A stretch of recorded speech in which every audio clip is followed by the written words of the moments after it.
Bismillahirrahmanirrahim. Assalamualaikum warahmatullahi wabarakatuh. Negara kita sekali lagi hilang seorang pemimpin yang cukup hebat. Beliau amat dihormati daripada cara pemimpinannya, bermakna setiap perkataannya, tinggi lagi amal ibadatnya. Tak lain tidak bukan Tuan Guru Nik Abdul Aziz. Pada tanggal 12 Februari 2015 merupakan hari yang amat menyedihkan bagi negara kita. Pada jam 9.40 malam, Tok Guru Nik Abdul Aziz menghembuskan nafas terakhirnya bertempat di kediamannya sendiri. Seperti yang anda boleh lihat dalam video ini, ratusan ribu orang mendatangi hari pengebumian beliau yang terdiri daripada pelbagai bangsa dan agama. Bukan itu saja, juga didatangi oleh ahli politik seperti bekas Perdana Menteri kita Tuan Sri Najib, rakan-rakan pendakwah seperti Ustaz Azhar Idrus dan pelakon tanah air Jeb Sepatu. Jadi marilah kita bersama-sama menadah tangan dan menghadiahkan surah Al-Fatihah buat beliau. Al-Fatihah.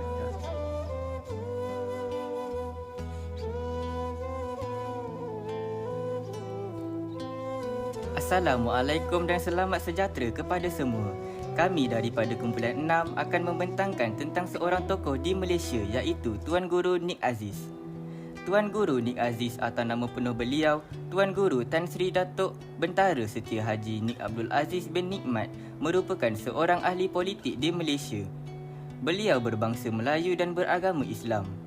Beliau berasal dari Kota Baru Kelantan dan merupakan Menteri Besar Kelantan pada tahun 1990 sehingga 2013. Beliau dilahirkan pada tahun 10 Januari 1931 di Kampung Pulau Melaka, Kota Baru, Kelantan dan menetap di tempat kelahirannya sehingga meninggal dunia pada 12 Februari 2015. Beliau berkahwin dengan Tuan Sabariah, Tuan Ishak dan memperoleh 10 cahaya mata iaitu 5 lelaki dan 5 perempuan. Di antara pekerjaan beliau ialah beliau merupakan seorang guru di Sekolah Menengah Agama Tarbiyah Mardiyah Pancur, guru Sekolah Menengah Agama Darul Anwar Pulau Melaka, penyelia kelas dewasa Kemas dan guru Sekolah Menengah Ma'had Muhammadi Kota Baru. Beliau juga mampu berkomunikasi selain bahasa Melayu seperti bahasa Arab, Urdu, Inggeris dan Tamil. Seperti yang kita tahu, kehidupan awal Tok Guru Nik Aziz ini, beliau lahir pada 10 Januari 1993, bertempat di Kampung Pulau Melaka, Kota Baru, Kelantan. Pada awalnya, beliau mendapat pendidikan awal daripada bapaknya sendiri. Seterusnya, pada waktu sekolah rendah, beliau bersekolah di Sekolah Kebangsaan Kedalalat, Kelantan pada tahun 1936. Iaitu hanya 3 bulan sahaja beliau bersekolah. Selain itu, beliau juga bersekolah di Sekolah Pondok Tok Kenali, Kelantan. Dan yang terakhir, beliau sekolah Pondok Tok Guru Haji Abbas Besut di Terengganu. Kehidupan remaja Tok Guru Nik Aziz. Pada tahun 1952, Nik Aziz mula berhijrah ke luar negara dan menyambung pelajarannya di Universiti Dewan Indah. Beliau belajar di sana selama 5 tahun. Pada ketika inilah beliau menuntut ilmu dari ulama-ulama hadis seperti Maulana Hussein Ahmad Al-Madani. Pada tahun 1957, beliau bergerak ke sepadan India iaitu Pakistan di Lahore untuk melanjut pelajaran dalam bidang tafsir Al-Quran. Pada usia 30 tahun, beliau telah menyambung pengajarannya di Universiti Al-Azhar dengan mengambil bidang pengajaran bahasa Arab. Beliau kemudian meneruskan lagi pengajarannya dalam bidang perundangan dan syariah. Bidang ini dilihat lebih mencabar. Tuan Guru banyak menghabiskan masanya menekuni Muta'al Al-Mulk, Imam Al-Syafi'i, Fal-Ubari, Ibn Hajar Al-Haytami, Mani, Al-Iqna dan banyak lagi kitab-kitab yang berbagai jilid. Itu sahaja daripada saya. Sekian, terima kasih. Suri teladan Tok Guru Nik Aziz. Terdapat 11 orang suri teladan Tok Guru Nik Aziz yang terdiri daripada Nabi, ahli politik dan juga guru beliau. Antara suri teladan Tok Guru Nik Aziz adalah Nabi Muhammad SAW. Beliau sangat mengidolakan Nabi Muhammad SAW sehinggakan memberikan ceramah berkaitan dengan Nabi Idola. Yang kedua adalah Ustaz Musa. Yang ketiga Cikgu Wan Rahim. Yang keempat Haji Anwar Bakri. Ustaz Musa, Cikgu Wan Rahim dan Haji Anwar Bakri merupakan ahli politik yang membawa Tok Guru Nik Aziz ke dalam dunia politik. Yang kelima Tuan Guru Nik Ahmad Alim. Yang keenam Tuan Guru Haji Abbas Muhammad. Yang ketujuh Tuan Guru Ali Pulau Pisang. Yang ke-8 Tok Khurasan. Yang ke-9 Tuan Guru Datuk Muhammad Nur. Yang ke-10 Maulana Muhammad Ahmad Al-Madani. Dan yang terakhir, yang ke-11 ialah Syekh Al-Hadi. Jadi itulah 11 suri teladan Tok Guru Nik Aziz.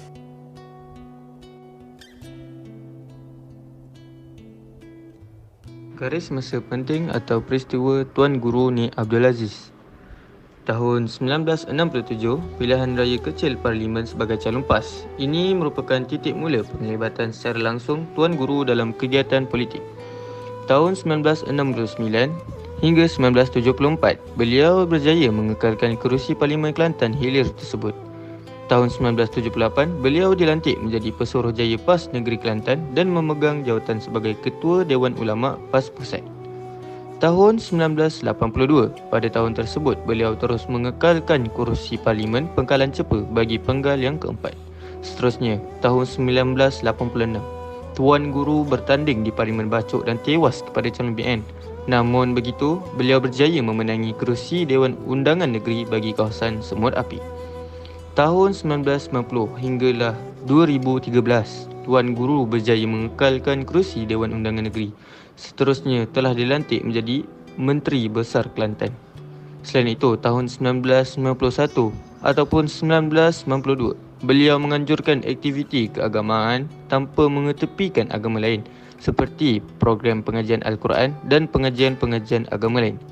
Tahun 2008, Gerakan Rakyat Anti Korupsi atau lebih dikenali sebagai GERAK telah menganugerahkan beliau sebagai Menteri Besar yang memiliki rekod paling bersih di Malaysia pada waktu itu. Yang terakhir sekali, tahun 2009, beliau tersenarai di antara 50 tokoh Islam yang berpengaruh di dunia dan disenaraikan dalam buku bertajuk The 500 Most Influential Muslims. Antara jasa dan sumbangan terbesar Tok Guru Nik Aziz kepada negara kita ialah: yang pertama, beliau memperkenalkan kaedah dan pendekatan pentadbiran yang unik, iaitu dengan menghidupkan prinsip kedaulatan syariah dalam urusan pentadbiran. Beliau memartabatkan prinsip-prinsip Islam yang menjadi panduan utama dan asas dalam sektor pentadbiran dan memastikan tidak ada program kerajaan yang bercanggah dengan kehendak syariah Islamiah. Selain itu, beliau juga menggunakan nas syarak dalam sistem pentadbiran. Banyak langkah yang telah dilakukan adalah berpandukan kepada Al-Quran dan hadis secara langsung, seperti arahan menutup aurat kepada kaki tangan awam dan peniaga-peniaga. Bukan itu saja, beliau turut memperkenalkan amalan ijtihad dalam pentadbiran. Amalan ijtihad dapat memantapkan pentadbiran kerajaan kerana autoriti ijtihad amat tinggi dalam sistem pentadbiran Islam, seperti mengadakan kursus kefahaman Islam kepada sektor perkilangan. Tok Guru juga telah menjadikan maqasid syariah sebagai kayu ukur dalam pentadbiran dengan mengambil berat kepada semua tuntutan maqasid syariah, iaitu maqasid atau maslahat agama Islam, masalah nyawa, masalah keturunan, masalah maruah dan akhirnya masalah harta. Pada masa yang sama, maqasid lain tidak diabaikan bagi menjamin keselesaan, keceriaan dan kesempurnaan hidup masyarakat, iaitu maqasid hajiyat dan maqasid kamaliyat. Yang kedua, Tuan Guru Nik Aziz juga mendukung kebajikan dan kesejahteraan rakyat, seperti mengadakan program kebajikan yang meliputi kebajikan orang awam, kaki tangan kerajaan, golongan wanita, orang bukan Islam dan sebagainya. Sebagai contoh, pada bulan puasa, kaki tangan awam diperuntukkan waktu pulang lebih awal, cukai jalan beca roda 3 dihapuskan dan kerajaan memperuntukkan sebanyak 1000 ekar tanah di Kuala Krai untuk perkim membangunkan ladang kelapa sawit bagi kepentingan saudara baru. Yang ketiga, beliau turut memperkasakan amalan yang dianjurkan di dalam Al-Quran, iaitu amalan amar ma'ruf nahi munkar, dengan menghapuskan kegiatan pelacuran. Arahan untuk merobohkan pusat pelacuran telah diberikan dan menggantikan kawasan tersebut sebagai tapak pasar burung. Oleh itu, ia dapat menambahkan peluang pekerjaan kepada masyarakat di sana dan turut menambahkan pendapatan isi rumah penduduk di sana. Tuan Guru juga melaksanakan peraturan baru kedai gunting rambut, iaitu membuka kedai gunting rambut di kawasan yang lapang, memakai pakaian sopan, memakai kad pengenalan dan tidak membenarkan menjalankan perniagaan pada malam Jumaat.